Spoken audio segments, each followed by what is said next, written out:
Hello दोस्तों, my name is जुएल कुमार पांडे। और कल हम लोग कैरेक्टरिस्टिक पढ़े थे डीसी जनरेटर का, कुछ बाकी रह गया था। तो शंट सीरीज कंपाउंड जनरेटर का हम लोग कैरेक्टरिस्टिक पढ़े थे। तो उस कैरेक्टरिस्टिक को हम आगे बढ़ाते हैं, तो आगे चलते हैं तो पढ़ते हैं series generator characteristic. Series generator characteristic of series generator.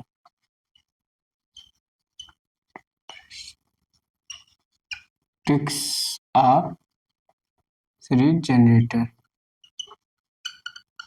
तो characteristic of series generator simple सा है, बहुत ज्यादा टेंशन नहीं लेना है।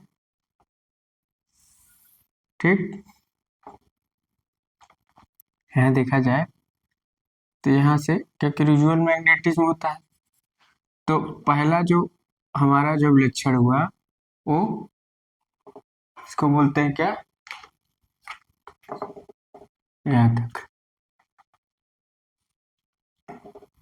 इसको बोलते हैं E0 फील्ड कैरेक्टरिस्टिक, कि हमने सिर्फ फील्ड पर लोड दिया। अब फील्ड पर लोड दिया तो क्या हुआ, अगर हम फील्ड पर लोड दिए, देखो यहाँ क्या ऐसे हम समझा रहे हैं छोटे से जनरेटर को बनाकर, और यहाँ से ठीक, तो हमने कुंडलियां लपेटी थी,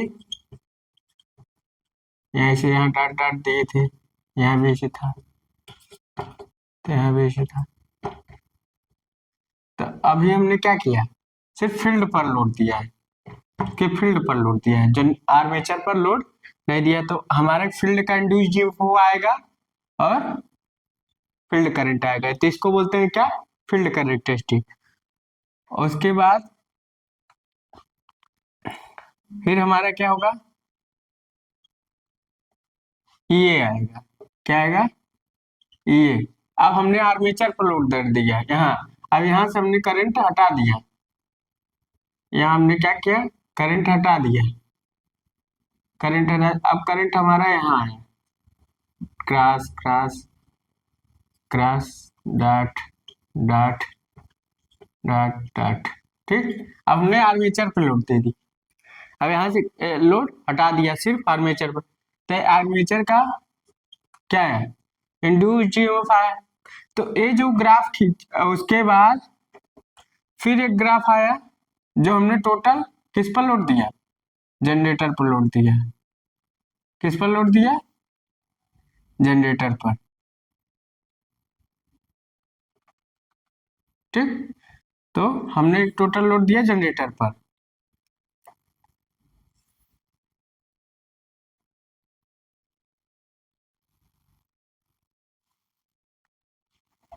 तो यहाँ एक ड्रॉप होता है, R A plus R A C, series generator है, ड्रॉप होगा I A R A plus R A C, ठीक।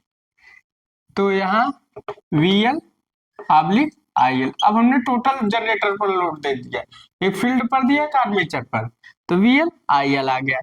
तो ये आपका ओ पॉइंट हो गया, यहाँ का सैचुरेशन पॉइंट दिखा सकते हैं, और यहाँ का field current I F I0 दिखा सकते हैं। अगर इसको नहीं दिखाना चाहते तो आप लोग वोल्टेज भी दिखा दीजिए, टर्मिनल वोल्टेज या वोल्टेज और करंट, वोल्टेज करंट, और यहाँ करंट आए, ठीक।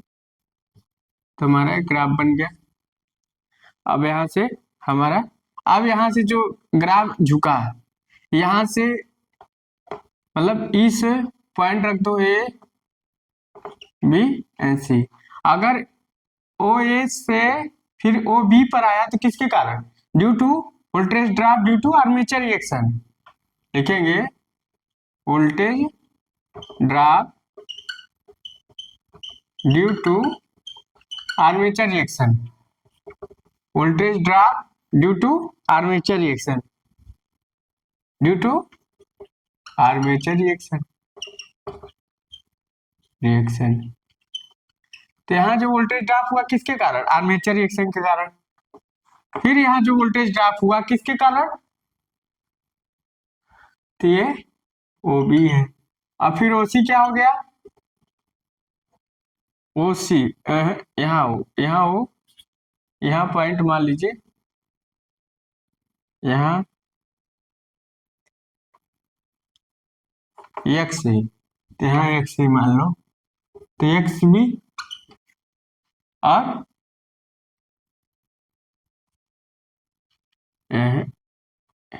यहाँ एक्स यहाँ हो, ठीक है रहने दो। और ये जो वोल्टेज ड्रॉप हुआ ये किसका कारण हुआ? वो सीटा तो आर्मेचर रेजिस्टेंस के कारण। अब जब हमारी ग्राफ एक्स बी से एक्स सी की ओर झुकती है किसके कारण? आर्मेचर रेजिस्टेंस के कारण। जो वोल्टेज ड्रॉप हो रहा है किसके कारण? आर्मेचर रेजिस्टेंस के कारण। लिखेंगे voltage drop due to armature resistance, किसके कारण? Armature resistance. तो वोल्टेज ड्रॉप किसके कारण हुआ? ड्यू टू आर्मेचर रेजिस्टेंस के कारण। ये आप लोग याद रखिएगा, उतार लीजिएगा इसको।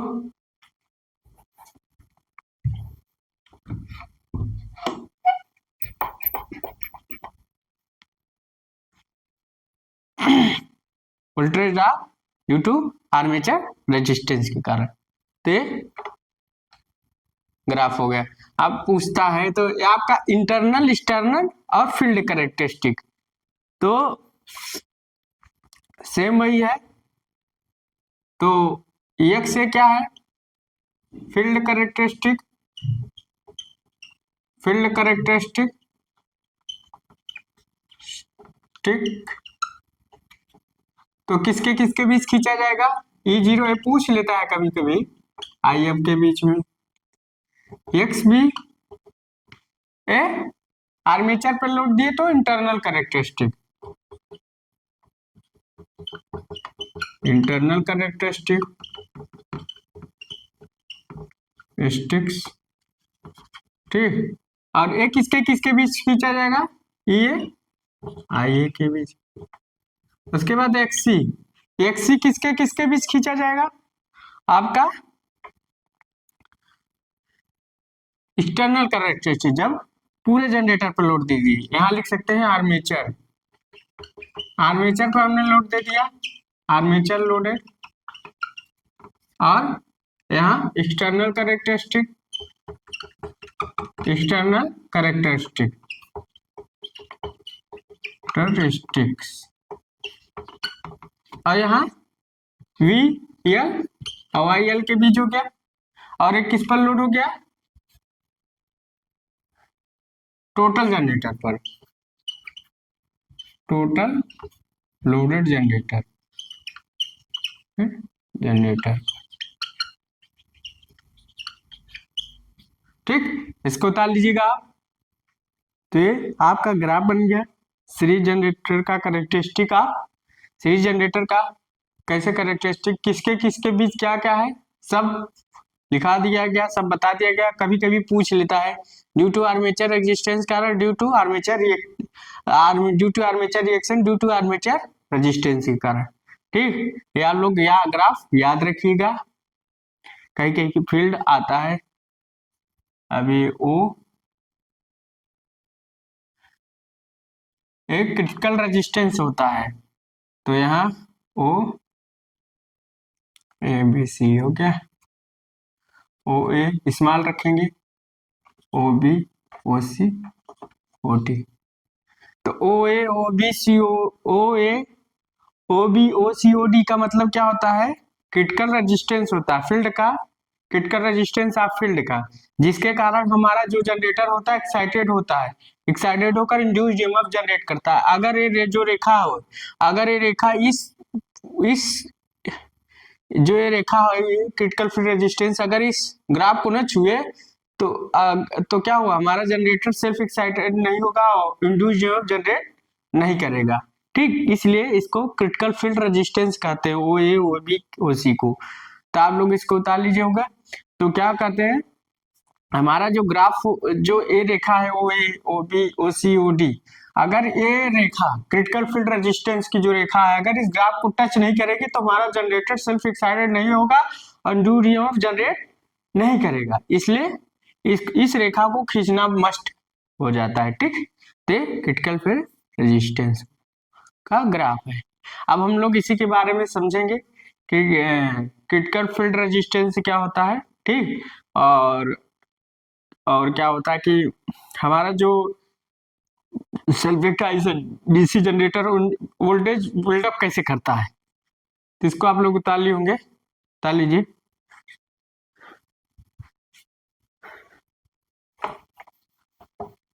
अब आगे चलते हैं, कैरेक्टरिस्टिक सबका हमने, सीरीज जनरेटर हो गया, सेपरेटली हो गया, शंट हो गया। अब हम लोग चलते हैं किस पर, अब आपका आता है critical field resistance. Critical field resistance, अभी क्या होता है, ये चीज आप लोग याद रखिएगा, बहुत मोस्ट इंपॉर्टेंट पॉइंट है। तो इसमें क्या होता है, देखा जाए तो क्रिटिकल फील्ड रेजिस्टेंस में, देखिए अब इसे समझेंगे।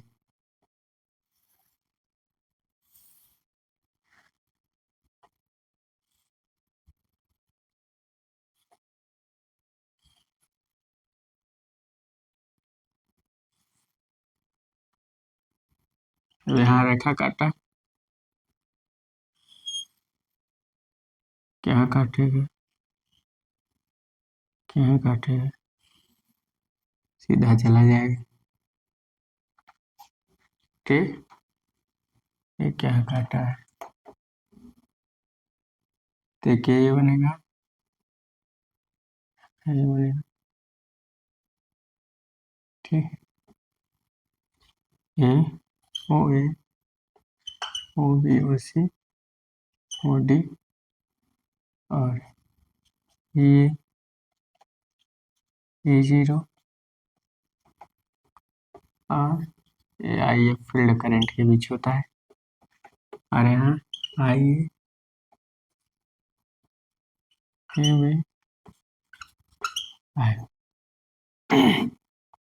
ये ओपन सर्किट होगा, ओसीसी ओपन सर्किट। तो देखा जाए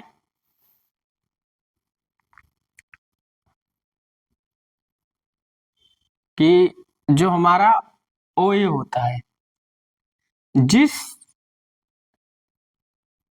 ये जो ओ ए ओ बी ओ सी ओ डी होता है, इसको बोलते हैं क्रिटिकल फील्ड रेजिस्टेंस। जिस रेखा का जितना ढाल होगा उतना रेजिस्टेंस ज्यादा होगा, और उतना रेजिस्टेंस ज्यादा होगा, जैसे इसका ढाल है इसका रेजिस्टेंस ज्यादा होगा, तो करंट कम होगी, इंड्यूस्ड ईएमएफ जनरेट ज्यादा होगी। तो यहाँ पॉइंट ए, यहाँ पॉइंट बी, तो पॉइंट ओ ए पर, पॉइंट ए पर इंड्यूस्ड ईएमएफ मोर होगा, पॉइंट बी पर उससे कम होगा। तो इससे क्या पता चलता है, अगर हमारा ओडी रेखा जो है, ये क्रिटिकल रेजिस्टेंस ऑफ मैग्नेटिक, मतलब ये क्या है, ये इसका रेजिस्टेंस इतना हाई है कि क्रिटिकल फील्ड रेजिस्टेंस से ज्यादा है।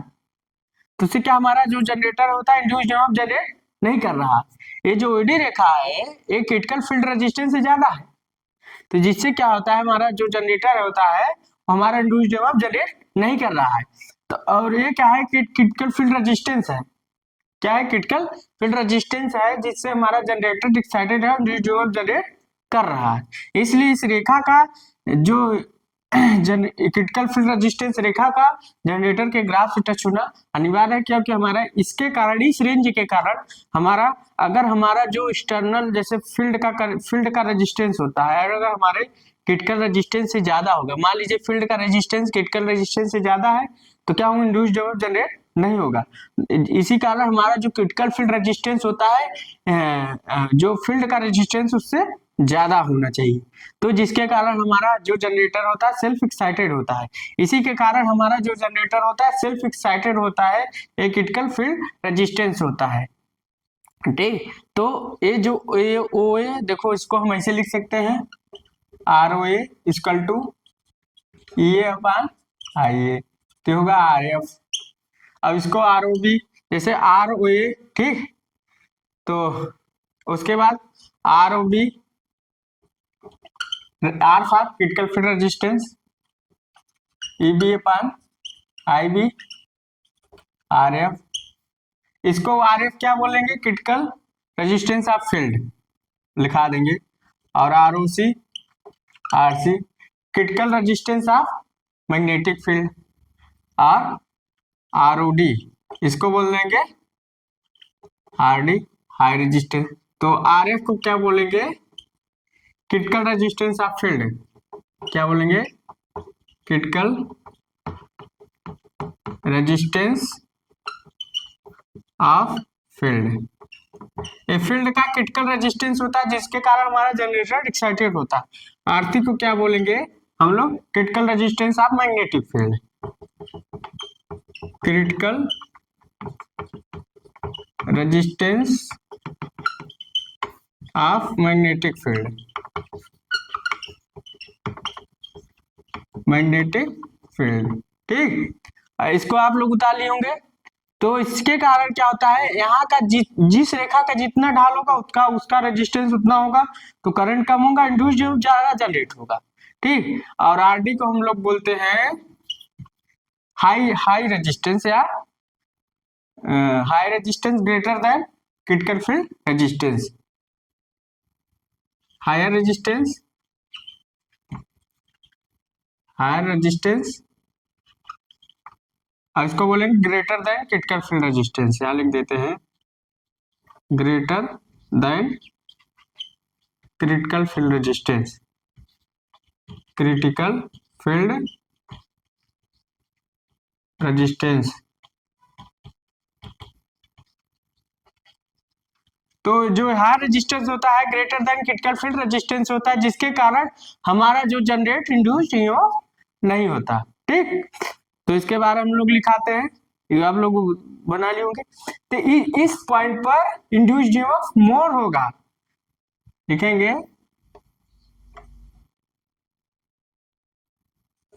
ईएमएफ मोर। इस पॉइंट पर ईएमएफ मोर होगा और इस पॉइंट पर उससे कम होगा। तो जिस रेखा का, अगर ये रेखा को बोलते हैं, ये क्रिटिकल फील्ड रेजिस्टेंस की जो रेखा है, अगर इस रेखा ग्राफ को टच नहीं करेगी तो हमारा जो जनरेटर होता है सेल्फ एक्साइटेड नहीं होता, इंड्यूस्ड ईएमएफ नहीं बिल्डअप करेगा। इसलिए हमारा जो क्रिटिकल फील्ड रेजिस्टेंस होता है वो सर्किट के फील्ड रेजिस्टेंस से ज्यादा होना चाहिए, जिससे हमारा जनरेटर एक्साइटेड हो। ठीक, तो ये कारण है। ठीक, तो इसको आप लोग उतार लिए होंगे, तो थोड़ा मिटा देते हैं।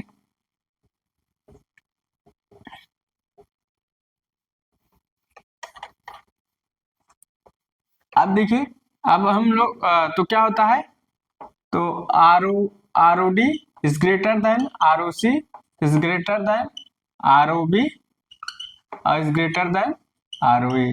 और इसको ऐसे भी लिख सकते हैं, R F is greater than को लिख सकते हैं R D is greater than R C is greater than R F is greater than R F. ठीक, ऐसा लिख सकते हो। और क्या लिख सकते हो, E A greater than E B और E C is greater than E D, मतलब ऐसे बढ़ता चला जाएगा। ठीक, तो E C is greater than E D, E D B लिख रहा है बार बार वही, ये हो गया। I A greater than I B, क्या आप लोग ब्रैकेट में करके लिख लीजिएगा। ठीक, ब्रैकेट में करके लिख लीजिएगा। तो लिखेंगे ओ ए, स्मॉल ओ ए, मोर इंड्यूस्ड ईएमएफ मोर इंड्यूस्ड ईएमएफ, वहां इंड्यूस्ड ईएमएफ कम होगा, वहां इंड्यूस्ड ईएमएफ सबसे ज्यादा होगा पॉइंट ओ ए रेखा पर, स्मॉल ओ ए रेखा पर, ओ बी पर कम होगा। और ओडी जो रेखा है, कैपिटल ओडी रेखा, उसके क्या होती है, उस रेखा को हम लोग हाई रेजिस्टेंस बोलते हैं, greater than critical field resistance. तो इससे क्या होता है, no more induced EMF, no induced no induced EMF,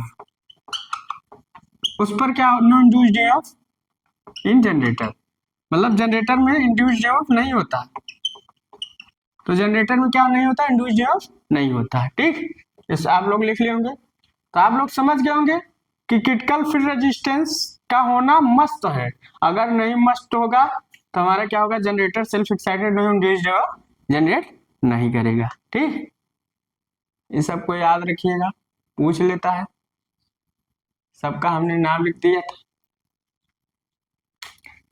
तो critical resistance of field, critical field resistance कहिए चाहे क्रिटिकल रेजिस्टेंस ऑफ फील्ड कहिए, सब बातें कहिए।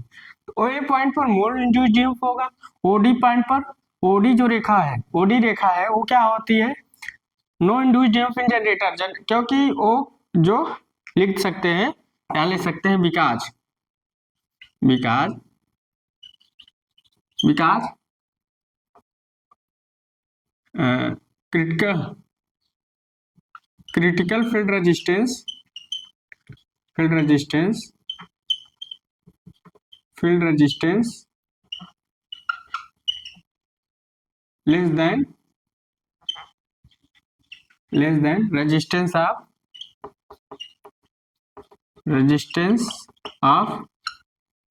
Field resistance, magnetic field resistance. ठीक, फील्ड रेजिस्टेंस,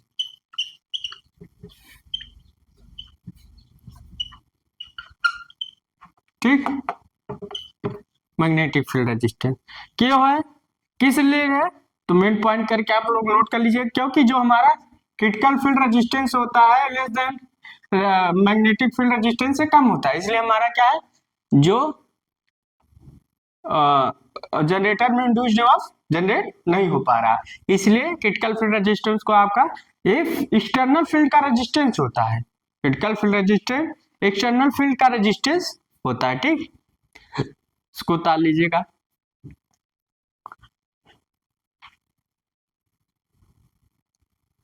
उतार लिए होंगे, तो धीरे धीरे सब लिखवा दे रहे हैं, आप लोग को कोई बातें छूटना नहीं चाहिए कि बगल ने कि नहीं नहीं हमसे छूटा है। ठीक, अब आगे लिखते हैं। अब बिल्डअप, अब जैसे सेल्फ एक्साइटेड जो जनरेटर होता है, इंड्यूस्ड ईएमएफ कैसे बिल्डअप करता है, कैसे जनरेट कर सकता है, लिखेंगे build up in EMF, build up of EMF in self excited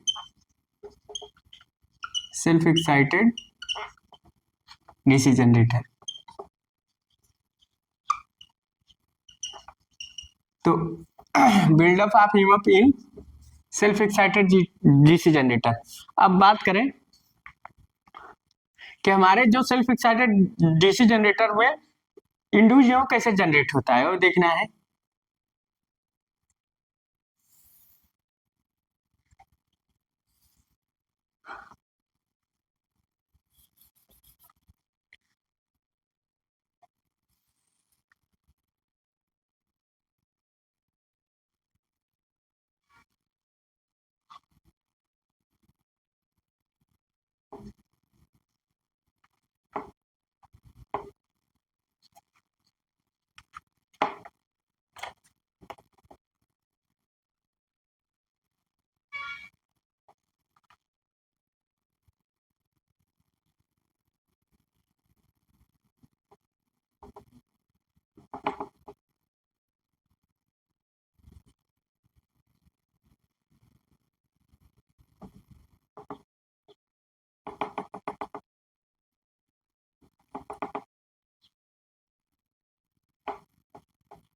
E4, E3, E2 और E1। ठीक,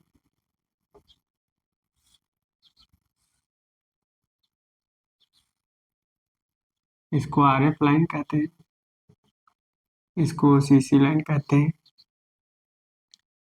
अरे हाँ,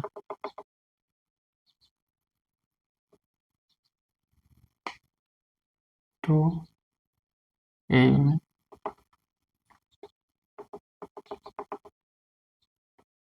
I1, I2, a field current, अरे ये जीरो ओपन सर्किट वोल्टेज। यहाँ रिजर्वल मैग्नेटिज्म है, ER बोल सकते हो, इसको क्या बोल सकते हैं, रिजर्वल मैग्नेटिज्म, रिजर्वल मैग्नेटिज्म।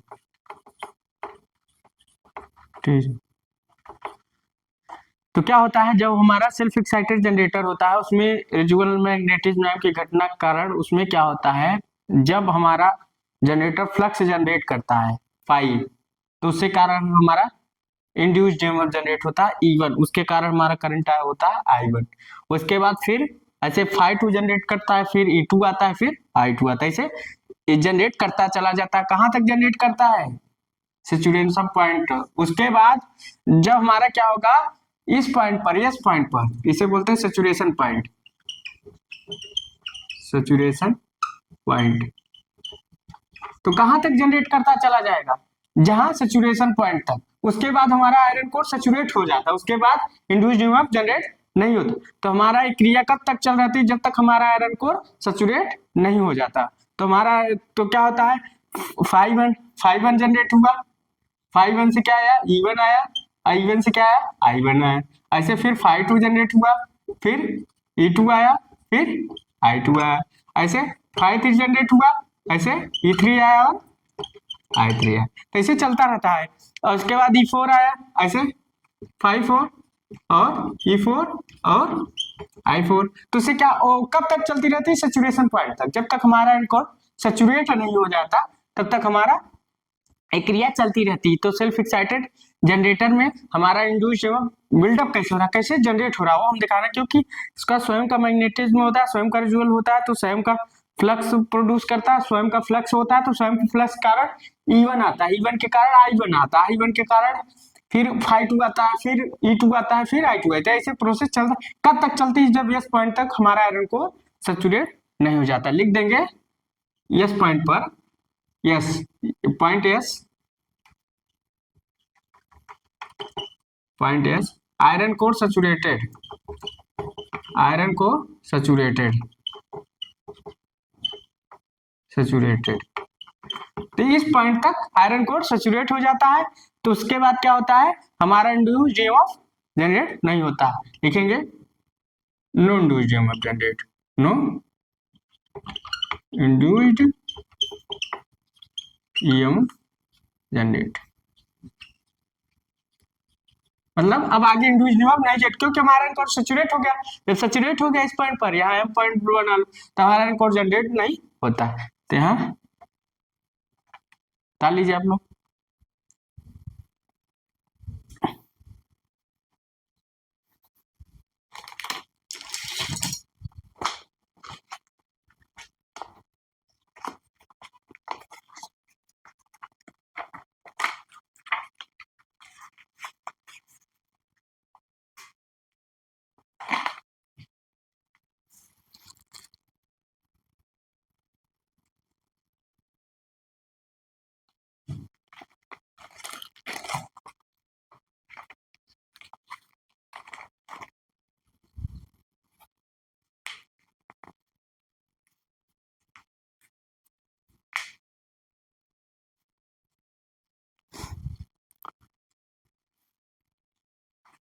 तो आप लोग जान गए होंगे कि क्या होता है।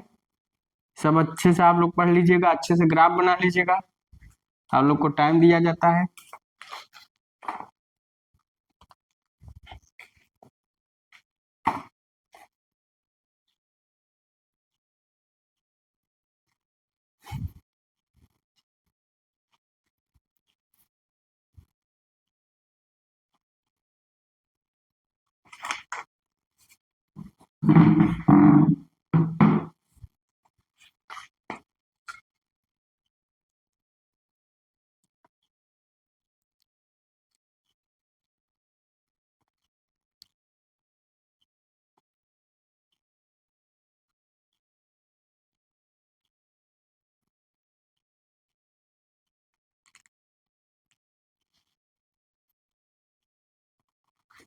तब आगे चलते हैं, इसको आप लोग उतार लिए होंगे। तो एक एक चीज पॉइंट हम लोग लिखाना चाहते हैं जिससे आपका कोई चीज छूटे ना। क्या चीज है क्या नहीं, आप लोग को सब चीज जानना जरूरी है।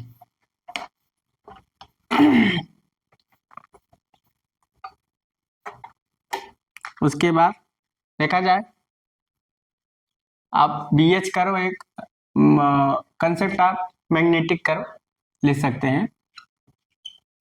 कंसेप्ट ऑफ मैग्नेटिक कर्व,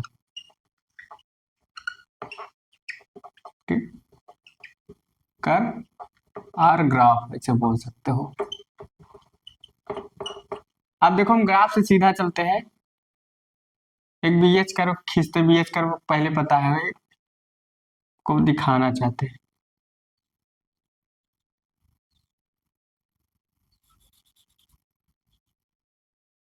तो यहाँ पॉइंट मान लीजिए हमारा है,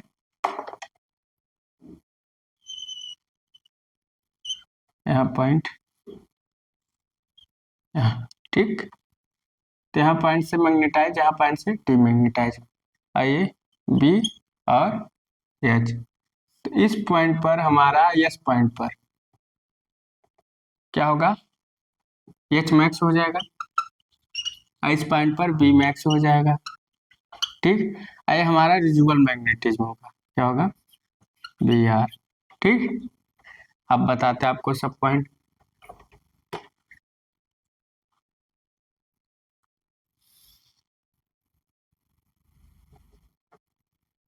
एक ग्राफ आपका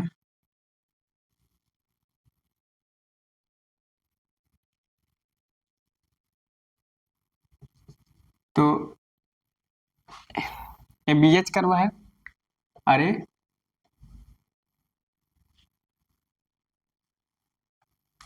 यहां से खींचेंगे, ठीक। ये जो रेखा होगी यहाँ से खींचेंगे, ठीक। और यहाँ से जो रेखा बचती है इसे बोलते हैं phi R, phi R, phi और एटीएफ। और यहाँ इसको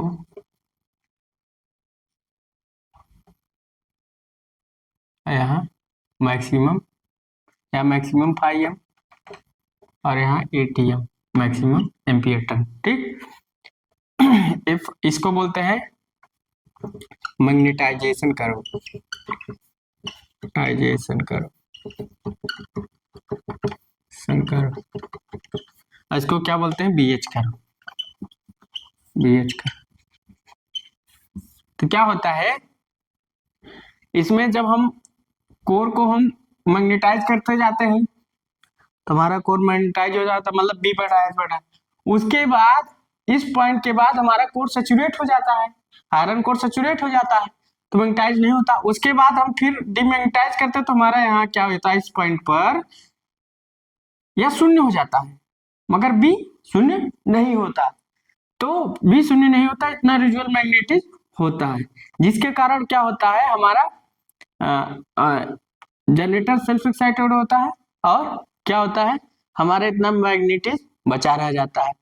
और ये आपका मैग्नेटाइजेशन कर्व है, याद रखिएगा ऐसे। और ये जो एटीएफ है, एटीएफ फॉर एयर गैप, किसके लिए, एयर गैप के लिए, एटीएफ फॉर एयर गैप। और जी एटीएफ है फॉर किसके लिए, आयरन कोर के लिए, आयरन कोर के लिए, ठीक। मैग्नेटाइजेशन कर, मतलब पहले मैग्नेटाइज कर रहे हैं, फिर सैचुरेशन पॉइंट पर सैचुरेट होने पर आयरन कोर, फिर मैग्नेटाइजेशन, फिर डिमैग्नेटाइजिंग किया होती थी यहाँ, बी शून्य नहीं होता है, शून्य हो जाता है, हिस्टेरिसिस बोलते हैं, इसी क्रिया को हिस्टेरिसिस बोलते हैं। मतलब बी का एस से पिछड़ना हिस्टेरिसिस कहलाता है, जिसे मंदान बोलते हैं। ठीक, चलो ग्राफ बना लीजिए। तो ग्राफ और है खींचना है। तो ETF for air gap, ETF for iron core, ये मैग्नेटाइजेशन कर्व है।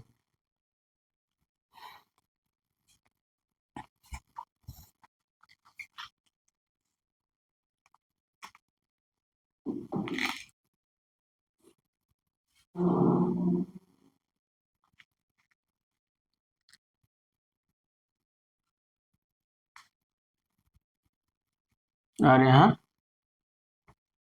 का ऊपर वाला तालिम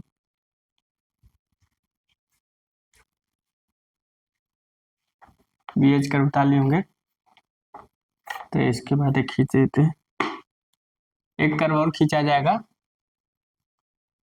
इसको बोलते हैं मैग्नेटिक कैरेक्टरिस्टिक कर्व। वो किसके किसके बीच खींचा जाता है, इंटू इंटू आई एफ। तो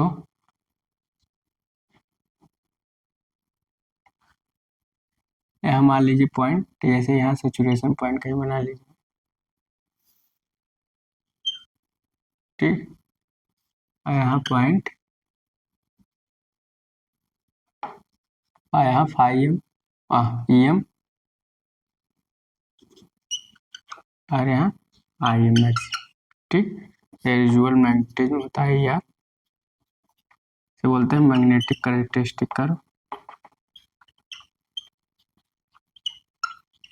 कैरेक्टरिस्टिक कर्व। ठीक, तो इसे क्या बोलते हैं, मैग्नेटिक कैरेक्टरिस्टिक कर्व। तो आप लोग इसे उतार लीजिएगा। तो ये आप लोग उतार लीजिए।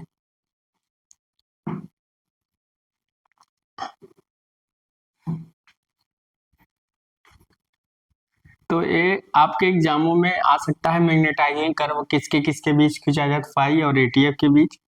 और मैग्नेटिक कैरेक्टरिस्टिक कर्व किसके बीच खींचा जाता है, इनटू आईएफ के बीच। और बीएच कर्व तो हमने बताया।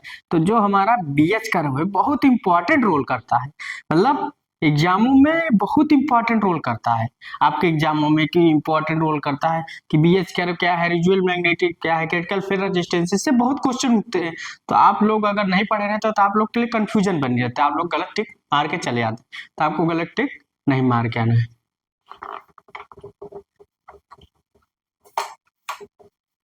तो अब हम लोग लिखेंगे, इसको उतार लीजिए जल्दी से।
अब हम लोग कि डीसी जनरेटर में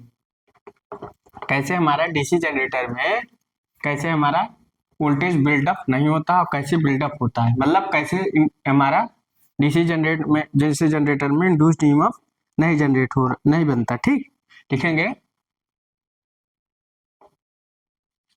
डीसी जनरेटर में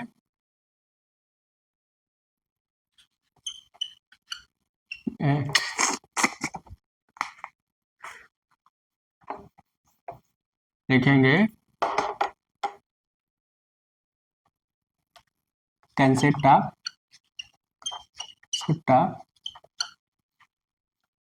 not voltage buildup, not buildup, not buildup of EMF in DC generator. तो हमारा जो कंसेप्ट क्या है कि जनरेटर में जो इंड्यूस्ड ईएमएफ बिल्डअप नहीं हो रहा है, क्या रीजन हो सकता है, वोल्टेज नहीं बन रहा है तो उसके क्या रीजन हो सकता है। तो नंबर 1, पहली बात, जो मेन पोल होता है उसमें रिजुअल मैग्नेटिज्म खत्म होता है, लिखेंगे समाप्त हो जाना, लिखेंगे लॉसेस ऑफ रिजुअल मैग्नेटिज्म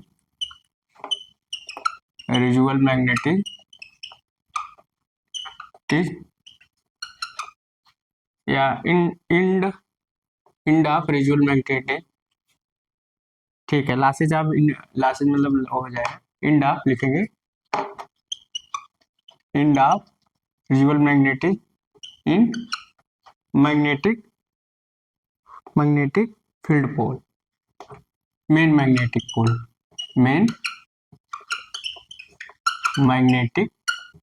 पोल। इसका मतलब क्या होता है कि जो मेन मैग्नेटिक पोल होता है, जो पोल्स होते हैं, जो पोल सुपर पोल मेन मैग्नेटिक पोल्स होते हैं, उसमें क्या होता है, रिजुअल मैग्नेटिज्म खत्म हो जाता है, समाप्त हो जाता है, लॉसेज हो जाता है। इसके कारण हमारा इंड्यूस्ड ईएमएफ जनरेट नहीं होता। दूसरा पॉइंट, रिजुअल मैग्नेटिज्म सही दिशा में न होना। ठीक, तो लिखेंगे not correct direction of residual magnetism, not correct direction of रिजुअल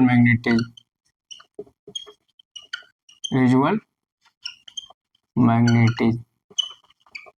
तो क्या होता है, हमारा जो रिजुअल मैग्नेटिज्म होता है सही दिशा में नहीं होता, जिसके कारण हमारा भी जो जनरेटर हो सकता है क्या होता है, सेल्फ एक्साइटेड नहीं होता, जिसके कारण इंड्यूस्ड ईएमएफ जनरेट नहीं होता। तीसरा, जनरेटर की दिशा विपरीत हो जाना, तीसरे क्या होता है, हमारा इंड्यूस्ड ईएमएफ रिजुअल मैग्नेटिज्म नहीं होता तो फिर इंड्यूस्ड ईएमएफ जनरेट नहीं होगा।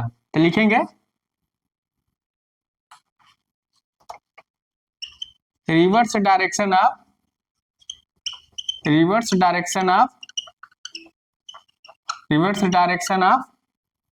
डीसी जनरेटर, तो जनरेटर की दिशा रिवर्स हो जाती है, घूमने की दिशा रिवर्स हो जाती है, जिसके हमारा विजुअल मैग्नेटिज्म भी नहीं होता। चौथा पॉइंट क्या आता है, जो टर्मिनल ऑफ फील्ड वाइंडिंग का बदल जाना, कि जैसे यहां से कनेक्शन चेंज हो जाए, अब यहां से क्या है, y1 है और y2 है, y1 और y2, अब यहाँ हम इसे y2 कर दें और यहाँ y1, तो इससे क्या होता है, हमारी करंट की दिशा पहले इधर थी तब इधर हो जाती, तो उससे क्या होता है, हमारा जो रिजुअल मैग्नेटिज्म नहीं होता तो भी हमारा जो जनरेटर है क्या होता है, इंड्यूस्ड ईएमएफ जनरेट नहीं करता। तो लिखेंगे टर्मिनल ऑफ फील्ड वाइंडिंग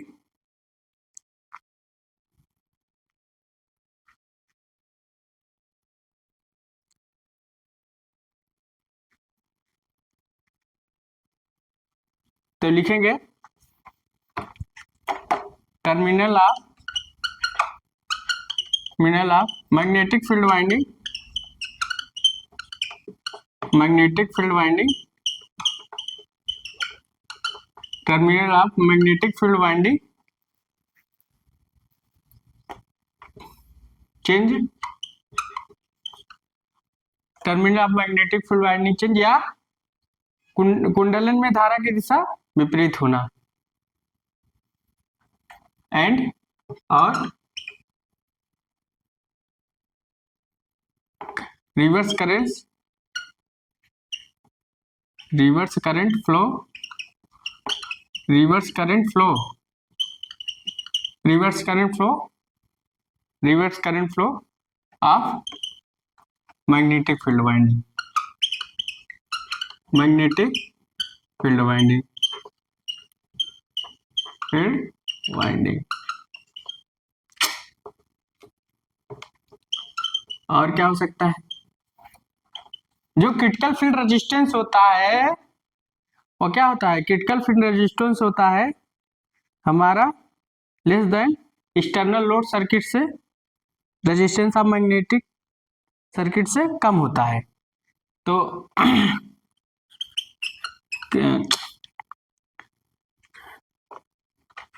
लिखेंगे critical field resistance, field resistance, critical field resistance less than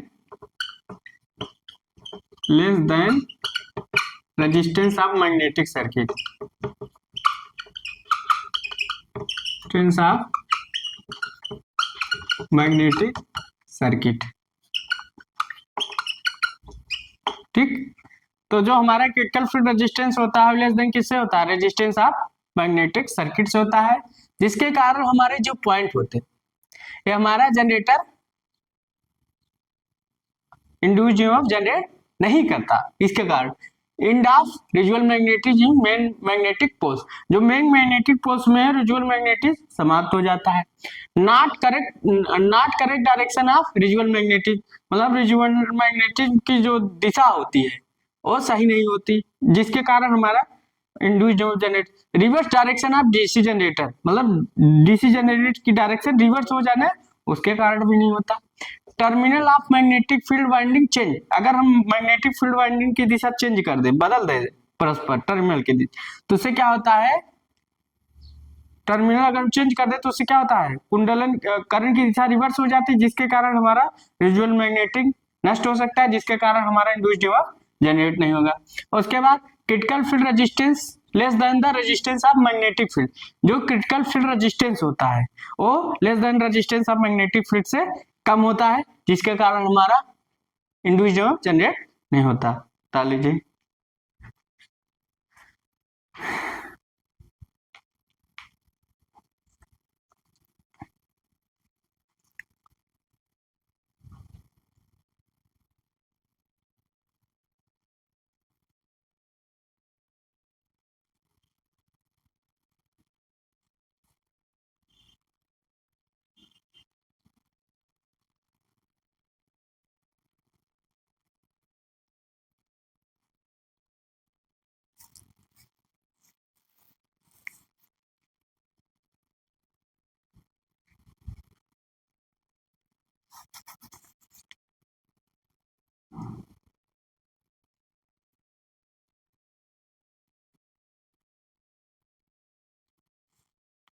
अब हम लोग,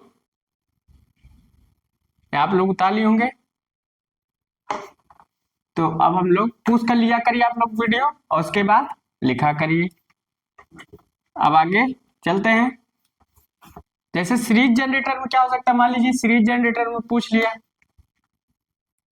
कंसेप्ट ऑफ नो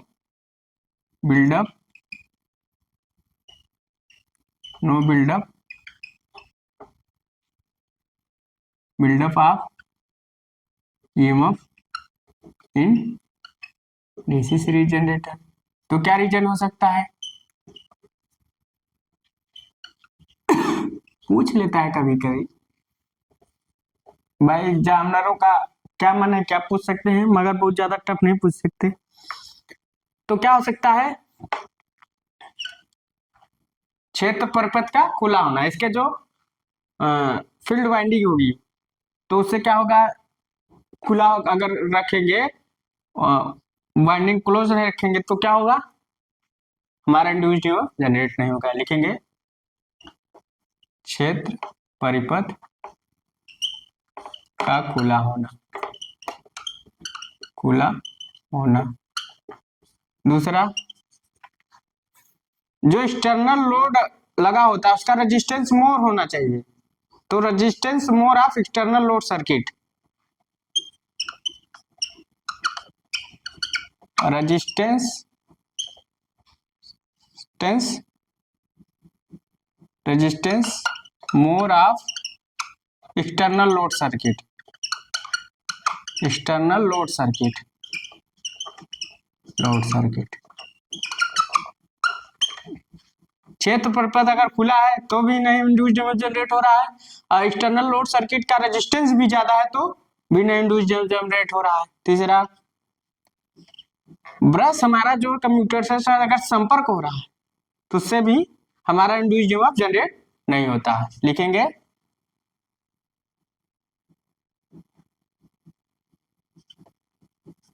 ब्रश का कम्यूटेटर से संपर्क होना, ब्रश का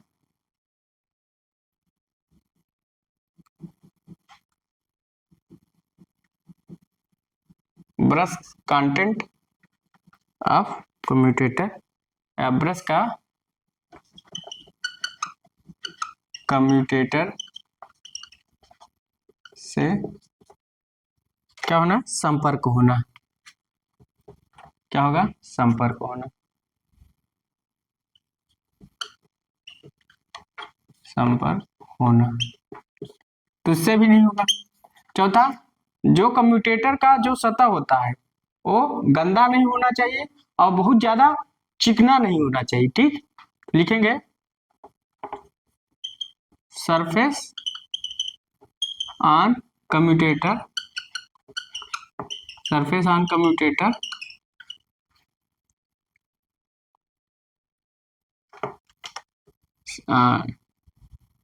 surface on commutator dirty, dirty मतलब गंदा, और या हिंदी में लिख देना है आप लोग,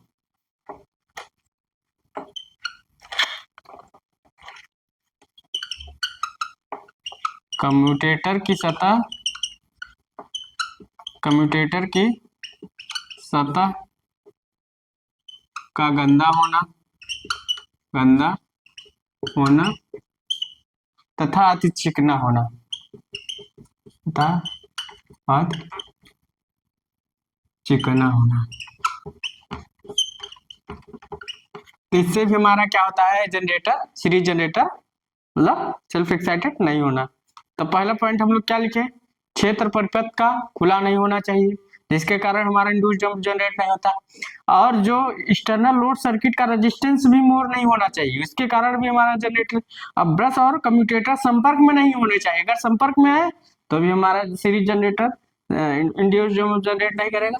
और कम्यूटेटर की जो सतह होती है वो गंदा नहीं होना चाहिए और अति चिकना नहीं होना चाहिए। उतार लीजिए आप लोग।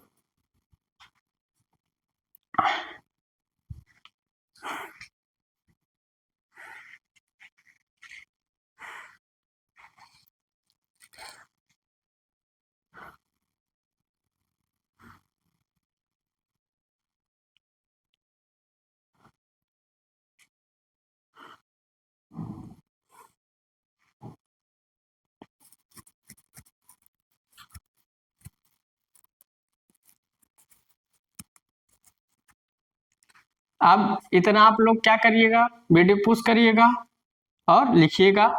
अब लास्ट पॉइंट लिखेंगे डीसी जनरेटर में, तो इसको हम मिटा देते हैं। तो concept of no buildup of EMF in DC series generator.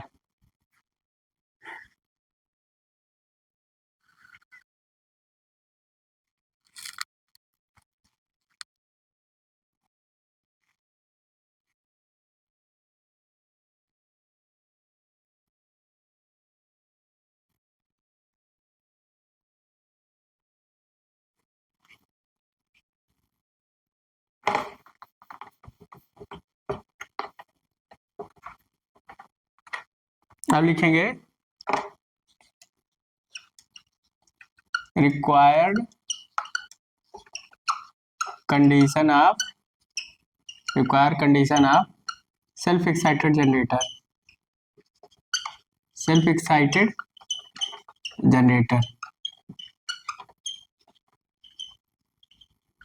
तो हमारा जो सेल्फ एक्साइटेड जनरेटर के लिए क्या रिक्वायर्ड कंडीशन होती है कि हमारा जो सेल्फ एक्साइटेड जनरेटर होता है वो सेल्फ एक्साइटेड जनरेटर होता है, क्या कंडीशन होनी चाहिए?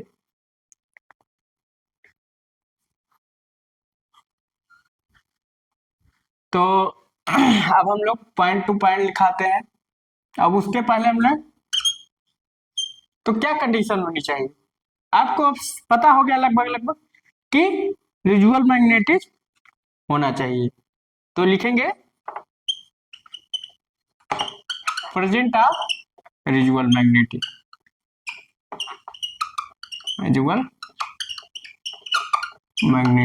अब आप लोग खुद बोलेंगे तो रिजुअल मैग्नेटिज्म होना चाहिए और रिजुअल मैग्नेटिज्म सही दिशा में होना चाहिए। तो लिखेंगे right direction of residual magnetism, right direction of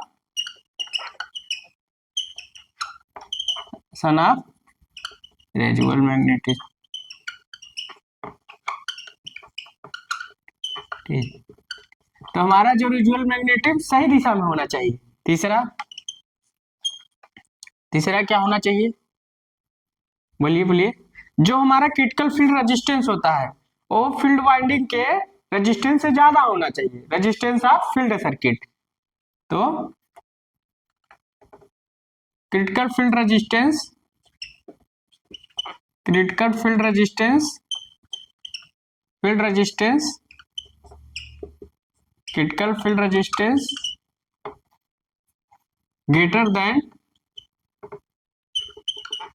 greater than critical field resistance greater than किससे? Resistance of field circuit,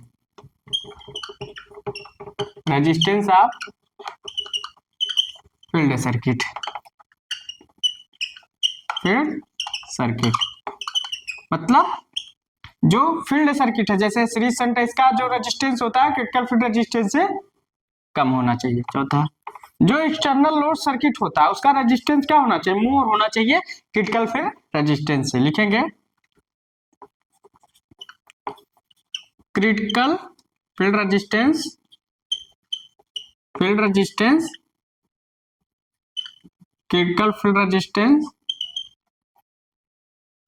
less than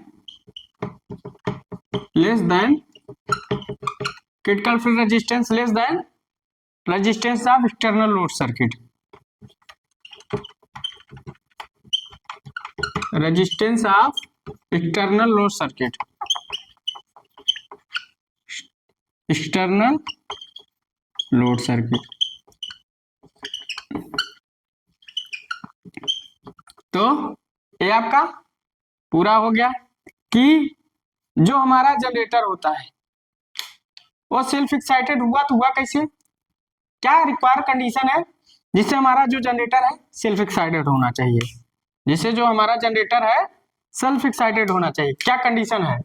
तो उस कंडीशन को हमने साला लिख दिया। पहले कुछ न कुछ रिजुअल मैग्नेटिज्म होना चाहिए। पता है कि सेल्फ एक्साइटेड जनरेटर कैसे हुआ?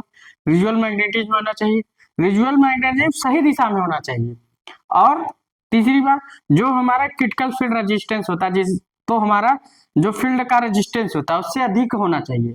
और चौथा, जो एक्सटर्नल लोड रेजिस्टेंस होता है उससे कम होना चाहिए, तो जिससे हमारा जो जनरेटर है वो इंड्यूस्ड जनरेट कर सके। तो आज हम लोग बहुत महत्वपूर्ण जनरेटर के बहुत महत्वपूर्ण बातों पर हम लोग ध्यान दिए जो हमारे मैंडेटरी होते हैं जनरेटर, जो ज्यादातर पूछता है कि क्या कंडीशन होनी चाहिए जनरेटर को सेल्फ एक्साइटेड बनाने के लिए। जनरेटर हमारा सेल्फ एक्साइटेड है नहीं तो क्यों नहीं वोल्टेज बिल्डअप करा। तो हमने सारे कंसेप्ट लिखा दिए, सारे पढ़ा दिए। अब अच्छे से पढ़िएगा। अगर मेरी वीडियो आपको अच्छी लग रही है तो लाइक और सब्सक्राइब जरूर कर दीजिएगा, बेल आइकन को दबाइएगा, अपने दोस्तों के साथ शेयर कीजिएगा और आप लोग बने रहिएगा। आपका मोटिवेशन, आपका क्या नाम है, अगर आपको कुछ थ्योरी में आपको दिक्कत आ रही है समझाने में, तो आप लोग का कमेंट बॉक्स में जाकर कमेंट करिएगा। नया टॉपिक के साथ मैं कुछ न कुछ आपको समझाने की कोशिश करूंगा। So guys, thanks.